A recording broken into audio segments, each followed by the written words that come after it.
Hey up everyone. When I think of Italy, I think of fantastic looking motorcycles and catwalk models adorned with designer outfits. Both can be expensive and high maintenance. I will leave you to decide if they're worth it to you. Here, I just talk about the bikes.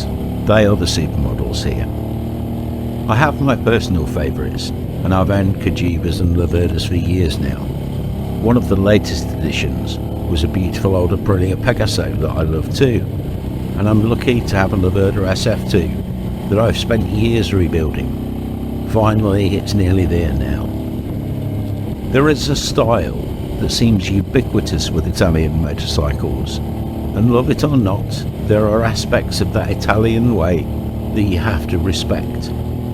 Masterful engineering and a clear focus on aesthetic design. They are like no other bikes manufactured, and some models will always stand out from the crowd. This is the first of two videos. In it, I cover the period from the 70s up to the mid-90s, when the Italian economy crashed in the late 70s and early 80s. The industry took a big hit, with all the major Italian companies agreeing to withdraw from racing. In the second video, I will cover the period I will call the Renaissance into the new millennium. It may be that I have to add a third part for more modern bikes, but for now, only a two-part series is planned. It was due to be one video, but as you know by now, my list can grow more than expected once I start working on them. It reached a point where it was going to be over an hour long, so I decided it was better to split it up. The next episode will follow next week, so keep watching and subscribe to the channel so you get a notification when it's uploaded. Don't forget to like the video if you enjoy it, and it's always worth taking a look at the fantastic comments. You can let me know your thoughts there too. Would you like longer videos? If you want a good read, you'll find a complete article on our website. Just click on the link below in the description. You can also contact me via the contact form there if you need to. Now, back to the bikes. Just for a change, I'm going to do this list in date order. Each of the bikes has a unique character, and putting them into a top 10 style list just doesn't seem to do them justice. Without further ado, first on the list, we have the beguiling MV Agusta 750 Sport.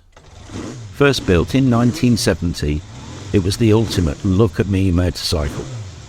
The 750 Sport was the first in a long line of 750 4-cylinder race-bred MV Agusta motorcycles developed from the 500cc Grand Prix bike. This line led to the now famous 750 America and the equally fabled Arturo Magni Specials. Made in tiny numbers completely by hand, these were the work of dedicated engineers in an era when the motorcycle industry was coming of age. Until this point, no one had achieved more success in Grand Prix racing than MV Agusta. When you start to understand that this bike was as famous as the great Giacomo Agostini, then you begin to see why every passing eye turns to see what it is. Many will have seen the bike in magazines, and some read about their racing prowess in the headlines. Few will have seen one in the flesh, and even fewer had the visceral experience of hearing those four pipes roar. Even standing at the side of one running, you can feel a tension in the air as the throb of the engine and the cackle of the exhaust seems to challenge and taunt any motorcycle in the vicinity. These bikes weren't just about performance. They exuded quality and engineering skill. The passion with which they had been designed and built was unquestionable. Seriani drum brakes were the best in their day, and the alloy Baroni rims were straight off the racetrack. These bikes were the epitome of everything MV Agusta. The crank runs on a set of 6 main bearings, which was unheard of, and you won't find any plain bearings anywhere in this engine. The sandcast castings are a piece of art, and the bikes were built to last. But that did come at a cost. When they do come up for sale now, it's really a case of name your price, as there are less bikes available than people who want them. The only criteria really is how fast you want to buy or sell one. Most owners know exactly what they have, a true piece of motorcycle history. This next motorcycle was one of the most advanced pushrod engines ever built. It won't cost you as many kidneys as the MV either. Benelli decided that rather than designing a new overhead cam engine, they would take the pushrod design that they knew and make it as compact, lightweight and high revving as they could. The Benelli Tornado 650 was released onto the market in 1971, and what a bike it was. The engine had an 84mm bore and just a 58mm stroke, making it the most over-square engine of its day. This made the engine shorter and the pushrods lighter, helping it to rev more freely.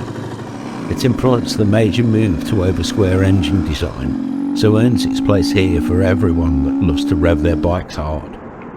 It was developed using ideas from the Moto Benelli racers, which revved to an astonishing 11,500 RPM. But for the road, it was retuned and hit 52 horsepower at 7,200 RPM, with a red line set at 7,500. It was just as lively as all the overhead cam 650s of the day, and had masses of mid-range torque. This made it a really easy bike to ride fast compared to its competitors. Cycle World at the time described it as the best 650 bike for touring they had ever tested, which is some compliment when the R65 and Moto Guzzi V65 were ruling that market and bikes like the CB654 were breaking new ground. Overall, the Benelli was a great balance between sporty roadster and comfortable tourer, but it never quite hit the mark with sales. In part, this was definitely affected by the new Japanese fours that began to expand their foothold in the European market. It might surprise some people that the Moto Guzzi 750S is next on my list. Many would immediately put the Le Mans there instead, but without the 750S, the Le Mans might never have been built. Released onto the market in 1973, this is a bike that just oozes class. You can already see the silhouette that became the classic lines of the Le Mans in this fantastic Lino Tonti design. By the time the S3 was built in 1975, the claimed power was up to 70 horsepower, but was probably closer to 60 at the back wheel. Not the most powerful, but don't think of it as an underpowered bike. Where it shone was the way 8 endless miles, with a 5-gallon tank and a smooth character only rivalled by the BMW R series of the day. The long and low chassis, with the top tube tucked between the 2 cylinder blocks, made it stable whether you were on the highway or a mountain pass, and the suspension was firm without being hard. This was a GT roadster for the motorcycle world, and it excelled at that job, bringing a little more luxury and style to the party than most of the bikes of its day. The early models had a drum rear brake, but by the time the S3 was made, it had a triple disc system coupled to what I believe was the first linked brake system, where both the front and rear brakes were engaged by the handlebar brake lever. All in all, the Moto Guzzi 750S sat between many of the bikes on the market. It wasn't quite as fast as the Ducatis or the Japanese fours, but it wasn't as bulky or sedate as some of the more focused touring bikes, so it made a really good usable package. It was just not as easy to market as some of the more performance orientated bikes that were flooding the market. Next on the list, and I would say one of the best looking motorcycles ever built, is the Ducati 900 SD Darmah. It was 1977. Fabio Taglioni had been updating the Ducati bevel drive Desmo engines every year since their inception, and this was the peak of that design. Taglioni was a racer, and to him, speed was all that mattered. Then along comes Leo Tartarini, an ex-Ducati racer, retired through injury, who had become one of the most influential dealerships Ducati had. After becoming involved with a successful advertising campaign, at the behest of the Ducati management, he was appointed to be lead designer in the styling of a new, more road-focused motorcycle. And so the curved, organic lines of the Ducati Darmah came to grace our gravelled roads. Under the skin, this was the same bevel drive Desmo Ducati as the 900 SS, but it had been retuned for touring instead of absolute power. The frame used the engine as a stressed member, and the overall weight of 215 kilos dry still made it lighter than most of the Italian superbikes of its time. Never the fastest, the Darmah, as its name implied, had the poise of a crouching tiger ready to pounce. The torque of the engine made acceleration effortless, but handling was always its forte. With respect to that, it was hard to beat. Seriani front forks, Marzocchi Strada rear shocks, and Brembo brakes made it an unrivaled package for the time. It might never have the outright performance of the 900 SS, but it had that all-important piece of Italian finesse. It had style, by the bucket load. Moving down in capacity, but certainly not in style, we come to the Laverda Monjuic. Built from 1979 to 1982, and named after the road racing circuit in the heart of Barcelona, it was often overshadowed by its bigger brothers. But the Laverda Monjuic was a fantastic bike.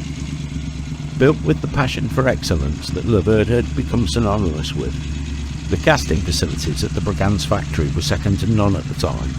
The grade of aluminium used on the engines was simply better than everyone else's, with the possible exception of MB Agusta, of course. The Monjuic was effectively a road-going version of the Formula 500cc racing twin.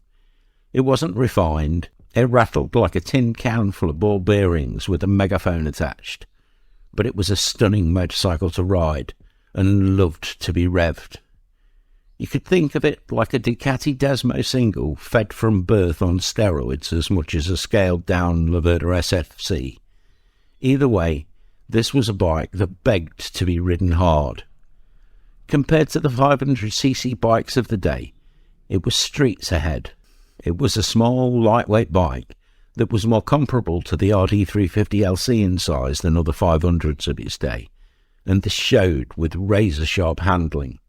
The reality is, it was the size and weight of the average 250 of the time, but with almost 60 horsepower on tap. It could level the playing field very quickly when sat alongside many bigger bikes. It would never be happy in traffic or around town, but let it free on an open road and get that gorgeous motor spinning, and you'd be smiling from ear to ear after the very first bend. During the late 70s and early 80s, the Italian economy crashed, and all the Italian motorcycle manufacturers suffered. They collectively withdrew from racing, which had been the lifeblood of international sales. Build quality began to suffer at many companies too. Many of the brands we loved went under. However, there was one significant exception to this. That was Cagiva, the brainchild of the Castiglione brothers, Claudio and Giovanni. The motorcycle that was the peak of the company's efforts was the ubiquitous Cagiva Elefant. Cagiva had taken to racing during the depths of the Italian recession, just as the other manufacturers were withdrawing. They had become recognised for the small two-stroke engines they produced in the old AMF Firmacci factory in Varese, but in 1983 they began to use engines made by the then failing Ducati. The WMX motocross bike had won the world title in 1985 and 86, just 7 years after the company was founded. This led to a focus on the Great Paris-Dakar, and the Ducati engine was made that a real possibility. So, the Castiglione brothers simply bought Ducati along with Husqvarna. Over the next few years, the basic WMX chassis was adapted and strengthened, and the various Ducati engines were mounted in it until in 1985 we saw the very first 900cc Cagiva Elefant, powered by the great bevel-drive Desmo engine from the Ducati 900 SS. It took 5 years, but in 1990 Eddie Orioli finally gave Cagiva the win they had worked for. Against the might of Honda, Yamaha and BMW, the tiny factory in Varese had done it. This victory alone would have sealed their place in Italian motorcycle history. But not content, they continued to push, and won again in 1994, by which time the great Randy Mamola and Eddie Lawson were also tearing up the 500 Grand Prix Championship on Cagivas. It would always be the Elefant that Cagiva are remembered so fondly for. There is some more info about it in the ADV Gems video linked above.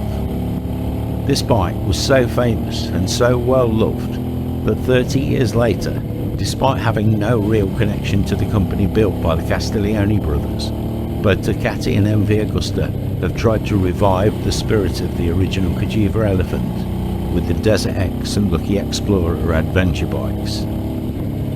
Personally, I don't like the fact that these companies have tried to cash in on the legacy of the great Cagiva brand, but I guess that's the way of big business.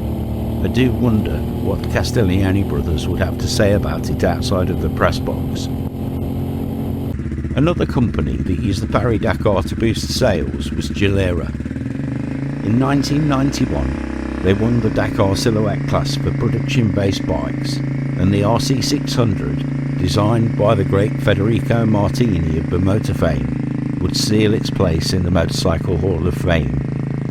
The RC600 came in two guises as a road legal bike.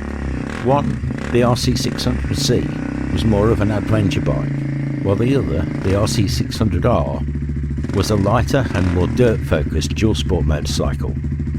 Both were exceptional bikes, built to the same exacting standards as the incredible Gilera road racing bikes of the 50s, 60s and 70s. The 600cc single was a truly great and innovative engine in its day, with a toothed belt driving into an overhead cambers. By 1992, it was producing 53 horsepower, and unlike many singles, would happily rev past its 7,300 RPM redline until maximum power was reached at around 8,000 RPM. These are another rare motorcycle nowadays. They were never imported officially to the UK, but a few did make it over here, especially after the trade barriers came down when the European single market began to take effect. Next, and the last bike in this first episode, we have the bike that saved Ducati. You could say the Ducati Monster was another one of those happy accidents of the motorcycle industry, but one man fought hard to make it a reality. Miguel Guluzzi was designing cars for GM Opel in Germany, but he was bored with the car industry. Then, in 1987, he was hired by Soichiro Honda and set up in a studio in Italy. His job? To help Honda understand the way the Italian industry worked. His original sketches were thrown out by Honda, who refused to acknowledge the benefits of stripping back the bodywork that had become synonymous with many of their bikes. Bikes like the then new CBR 600F were where they saw the future. 2 years later, they parted company, and the frustrated designer had a chance meeting with the Castiglione brothers, who then owned Cagiva, Ducati and Husqvarna. In 1990, he was hired with the express idea of developing an all-new 900SS. Despite its success, Guluzzi was never happy with the fully faired 900SS, which he had originally proposed a half fairing for. At one point, it's even reported that he simply took a hacksaw to a 750SS to cut off the lower fairing to reveal the engine in order to make his point. His philosophy was simple, that the form of the bike should be just enough to enjoy the ride, nothing more and nothing less. He took the engine from the 900SS and an existing trellis chassis and began to cut away everything that wasn't essential to the design.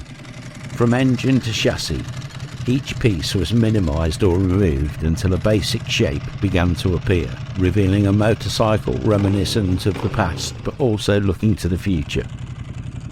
When some wise journalist commented that "this is so futuristic," Guluzzi just laughed, asking where he had been for the last 50 years. Even the name was an accident. The marketing men at Cagiva called late one evening to ask, "What's the name of your project?" It had been given the code name M900, but it didn't have a name. Guluzzi saw his children's favourite rubber toys on the floor and smiled. They were called Little Monsters, and so the monster was born. even then, it wasn't a smooth path. The Cagiva marketing team hated the name, but the French importers who were at the meeting loved it and said it was perfect. The rest, shall we say, is history. The Monster became Ducati's biggest selling bike of all time and saved the company. The same design philosophy was continued for the next 25 years and has only been slightly moved away from that vision in the latest 2023 model. Few bikes can boast a production run that long, and you can see several of the variations of the Monster in the footage. It's a great example of a bare bones motorcycle. Everything you need and nothing you don't. And the early Monsters will always be sat on the podium in the Motorcycle Hall of Fame. Well, that's it for this episode. I will get the second part of the video finished and posted next week, so keep an eye out. Just a quick final mention here goes to another bike that will feature more in part 2. That is possibly one of the most technically advanced motorcycles ever built, the Bimota Tesi. The first Tesi hit the market in 1990, powered by the Ducati 851 engine, but it evolved over many years. I will talk about it in the next episode, because that's the time period when it turned into something more than the designer's dream. Thanks for watching, and if you've got this far, don't forget to like the video so we know you've enjoyed it. Take a look at the channel for more from the world of motorcycles. Subscribe to the channel so you don't miss the bikes that come next too, and don't forget to share the video with anyone you think might be interested if you could. The renaissance of the Italian motorcycle industry became a very exciting time to ride, so there's plenty more to come. You can visit the website or the Red Bull shop linked in the description for the best biker t-shirts and other merchandise too. There are more exciting motorcycle adventures and other stories from the shed and beyond on the website, as well as the channel, so why not grab a cuppa and take a look around? You won't be disappointed. I hope you get some great riding in and find some fantastic roads. Ride free, everyone!